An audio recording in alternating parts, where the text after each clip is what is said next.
Bonjour à tous, bienvenue dans le 12h45 sur BB24. Plus d'une semaine déjà que le jeûne musulman a démarré dans les marchés. On note une flambée des prix des produits de première nécessité et la pandémie du coronavirus ne facilite pas la situation. Le syndrome des ovaires polykystiques, une femme sur 10 dans le monde en souffre. Un trouble hormonal pouvant causer l'infertilité. On en parle dans ce journal.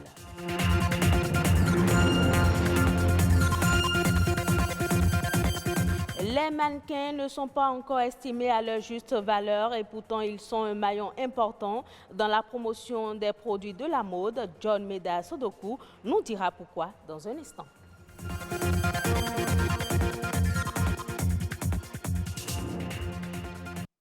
Débuté depuis quelques jours, le jeûne du Ramadan bat son plein à Cotonou dans un contexte de morosité économique ambiante.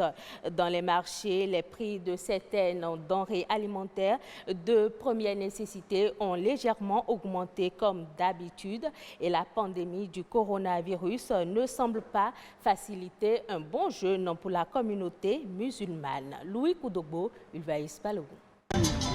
Le mois de Ramadan, démarré depuis le 24 avril dernier, a cette année un goût amer. En plus de la pandémie du coronavirus, la spéculation sur certains produits alimentaires est flagrante dans les marchés. Ici, au marché Védocor, les prix de nombreux produits de première nécessité ont légèrement augmenté. Ces derniers temps-ci, les prix ont augmenté. Les prix ont augmenté. Par exemple, ce piment-ci. On achetait ça à 200 francs, mais ce n'est pas la même mesure aujourd'hui. Ils ont diminué la mesure. Donc, voilà ce qu'on nous donne à 200. Avant, c'était plus gros que ça. Aujourd'hui, ça a diminué. Bon, l'huile, c'était à 700. D'autres vendaient ça à 650. Aujourd'hui, c'est à 800 francs le litre. C'est le même constat sur le marché de vente des fruits. 4 000, 4 000, 3 000. Mais sur le mois, 7 000, 6 000, 8 000, 7 500. Quoi va dire du pédé? Donc il va au tout trajet, il va. On a qu'on a été à notre temps à l'audio. Ça met notre son pour nous voir. Allez condéo. Pourtant que là j'ai mis des gens parler de Bena Wachu à parler qu'on s'en va moi. On doit t'avoir à l'audio. On est assis et notre coin là, tu vois. Les barils pédé. Pour ces bonnes dames, le panier de la ménagère était déjà à jeun avant même le Ramadan. En cause, la morosité économique doublée des restrictions liées à la pandémie du coronavirus. Oui, nous, carrément, bon, virus au Homa, nous sommes ça au Dijan, nous mettons. Mais les bidets sont bien à bon, carrément, les wawa, boison, wagona. Nous sommes ça à Dijan, il y a une autre. À quoi on est ma cadébon, binalo hiho, bon à bewadaï.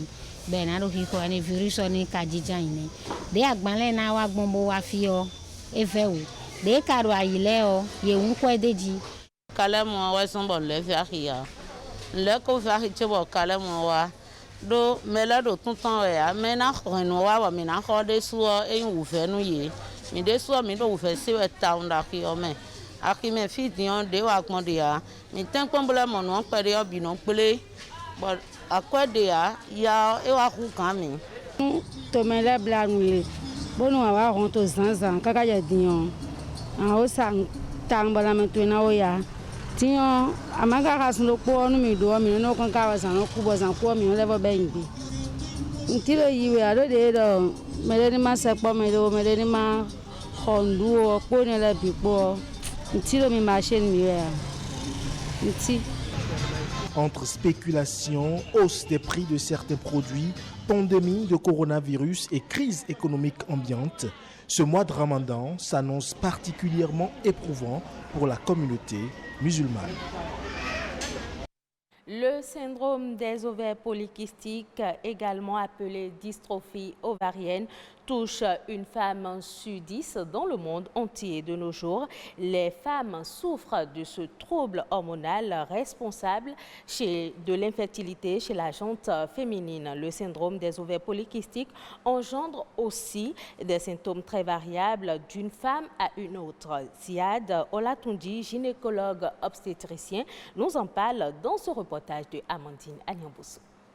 Pathologie endocrinienne la plus fréquente chez la femme, le syndrome des ovaires polykystiques touche les femmes de 15 à 40 ans et il constitue la principale cause des troubles de la fertilité. Le syndrome des ovaires micropolykystiques est un dysfonctionnement hormonal qui intéresse tout l'organisme et qui peut avoir des manifestations sur le plan gynécologique, essentiellement déjà des règles qui vont être irrégulières et une élévation du taux de testostérone des hormones mâles, en fait d'androgènes dans l'organisme, et l'apparition à l'échographie sur des ovaires de petits sacs liquidiens qu'on appelle des microkystes en nombre important. L'origine du syndrome des ovaires polykystiques n'est pas encore bien connue, mais les symptômes varient d'une femme à une autre. Ce qui va amener les femmes en consultation le plus souvent, ce sont des règles irrégulières et souvent une difficulté à tomber enceinte. Pourquoi les règles vont être irrégulières? C'est parce qu'en fait, il n'y aura pas d'ovulation. Et quand il n'y a pas d'ovulation, il n'y a pas de corps jaune. Le corps jaune sécrète une hormone qu'on appelle la progestérone. Et c'est la chute du taux de progestérone qui déclenche l'apparition des règles. Vu qu'il n'y a pas eu d'ovulation, on n'aura pas de taux de progestérone élevé. Donc les règles ne vont pas venir à temps, elles vont venir très tard, selon la profondeur du déséquilibre. 35 jours pour certaines, 40, 2 mois, 3 mois, peut-être 6 mois pour d'autres. Donc, c'est ce qui fait qu'on a ces règles en fait qui sont irrégulières. On sait que le surpoids a tendance à être aussi responsable. Le syndrome des ovaires polykystiques persiste toute la vie, heureusement. Des traitements existent pour accompagner les désirs de grossesse. S'il y a un désir de grossesse, ce qu'il faut comprendre, c'est que déjà la maladie des ovaires micropolykystiques, elle va entraîner des règles irrégulières, mais surtout des troubles de l'ovulation. C'est des femmes qui vont voir leurs règles, mais qui ne vont pas forcément ovuler ou qui vont ovuler une fois sur 3 ou une fois sur 4. Donc une difficulté à tomber enceinte. Par rapport à ça, aujourd'hui, on a des médicaments, des molécules qui permettent de stimuler l'ovulation. Et en général, ça marche assez bien, à part quelques-unes qui vont peut-être devoir aller jusqu'à la fécondation in vitro. En dehors du désir de grossesse, on n'arriverait pas vraiment à traiter la maladie vu qu'on ne maîtrise pas sa cause. Ce qu'on va pouvoir faire, c'est de mettre des traitements hormonaux pour pouvoir régulariser les règles. Mais en général, dès qu'on les arrête des mois après, le déséquilibre se réinstalle. Il est également prouvé qu'un amaigrissement d'au moins 5% améliore les symptômes et favorise le rétablissement d'une ovulation. Parlons à présent du mannequinat. C'est l'activité exercée par toute personne qui pose et expose pour valoriser les produits de l'industrie ou de la mode. Dans cette logique, les mannequins sont employés principalement pour la promotion de l'habillement, des accessoires de mode et des produits de beauté. En Afrique et surtout au Bénin, le métier tarde à être apprécié à sa juste valeur à cause des préjugés. John Meda Sodoku nous en parle au micro de Edwige Agosso et Rebecca Adjinako. Le mannequin n'a pas toujours été un être humain. Le premier mannequin au monde était le cintre. Du cintre, on en est arrivé au mannequin vitrine. Et ensuite, pour donner vie aux produits de l'industrie de la mode, on a pensé à l'humain. Ce qui a fait aujourd'hui que nous avons des personnes qui sont mannequins et qui sont appelées à porter ou à utiliser les produits de l'industrie de la mode pour pouvoir mieux les vendre. Les mannequins sont les premiers influenceurs de la mode parce qu'au finish, c'est eux qu'on voit. Le créateur qui a passé des nuits à faire sa collection ne passera peut-être que pour quelques secondes pendant la parade, alors que le mannequin du début jusqu'à la fin, c'est lui qu'on voit. Donc c'est vraiment l'élite, pour ne pas dire les grands influenceurs de la mode, de l'industrie de la mode. Le mannequin a 3 rôles principalement. Le premier rôle, c'est de défiler. Et ce rôle est effectué par les mannequins qu'on appelle les mannequins podium. Lorsque vous êtes une fille, vous devez avoir minimum 1m75. Lorsque vous êtes un garçon, vous devez avoir minimum 1m85. Et la proportion de la taille être entre du 36, du 38 et du 40. Ensuite, vous avez des mannequins commerciaux qui sont ce type de mannequins-là qui font de la publicité. Il suffit juste qu'ils soient extraordinaires, qu'ils soient spéciaux. C'est-à-dire ça peut être le teint, ça peut être la couleur des yeux, ça peut être la forme du nez. Et ensuite, vous avez les mannequins artistiques. C'est des mannequins qui parfois posent à demi-nus où sont assis sur une chaise et vous voyez des sculpteurs ou des dessinateurs en train de les dessiner ou de les sculpter. Leur poids est si grand, mais la rémunération, la considération, surtout dans nos pays, est vraiment faible. Et le mannequin n'est pas encore, à sa juste valeur, n'est pas encore reconnu comme ça doit être en tant que personne nécessaire, indispensable pour l'épanouissement de la mode dans le monde. Mais ailleurs, je vous avoue que c'est reconnu. Hein. Lorsque vous avez un mannequin, vous en prenez vraiment soin. Ils sont tellement bien logés, bien rémunérés. Et c'est eux qu'on voit partout dans les magazines. Tout ce que le mannequin fait est payé. Vous imaginez que même pour payer un mannequin pour venir dans votre restaurant, vous le payez. Lorsque vous voulez juste même l'habiller pour qu'il se promène dans la ville, vous le payez. C'est un métier tellement beau, un métier tellement noble, mais compte tenu des préjugés en Afrique et partout dans le monde, on les confond à plein de choses, ce qui n'est pas du tout le cas. Suivons à présent la compilation de l'actualité nationale en bref et en images présentée par Amandine Agnambousou.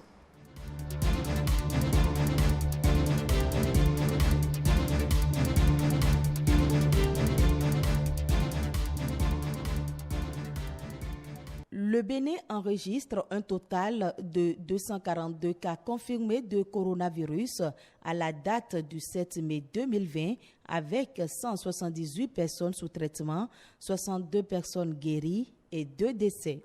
Le gouvernement rassure les populations que l'augmentation substantielle du nombre de cas se justifie par le dépistage de masse qui a commencé dans certains groupes cibles, notamment les enseignants et les agents de santé. Par ailleurs, il faut préciser que le Bénin a un protocole de soins bien mis en place et s'est doté de suffisamment de médicaments pour la prise en charge gratuite des patients. Les nouveaux cas enregistrés sont essentiellement des sujets qui ne présentent pas de signes de la maladie. Le respect des mesures sanitaires, notamment les gestes barrières, sont entre autres les mesures à respecter rigoureusement pour réduire la propagation du coronavirus au Bénin.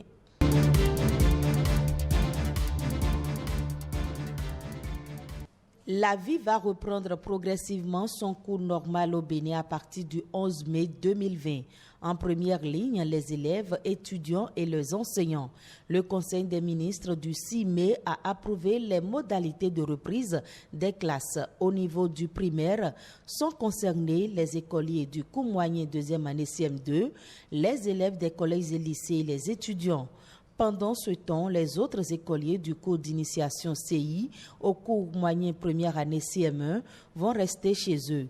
Ils retournent en cours du 10 août au 4 septembre. Leurs évaluations auront lieu du 7 au 11 septembre. Les écoles maternelles et les garderies, elles, ne seront plus ouvertes avant la nouvelle année scolaire prévue pour démarrer le 28 septembre 2020.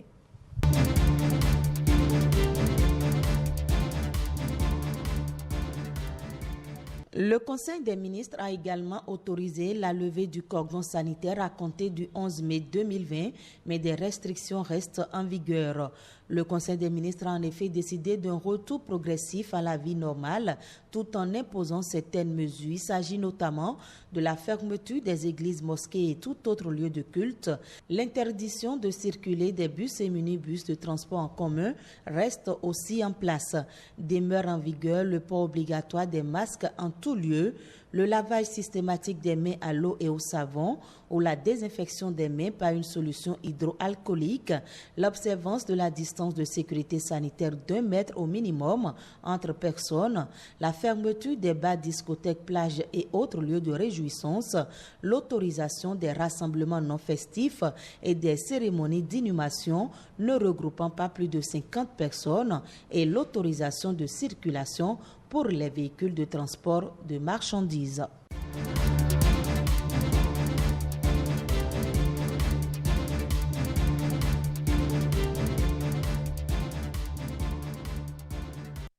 Et ce sera tout pour cette édition. Prochain rendez-vous de l'information, 19h45.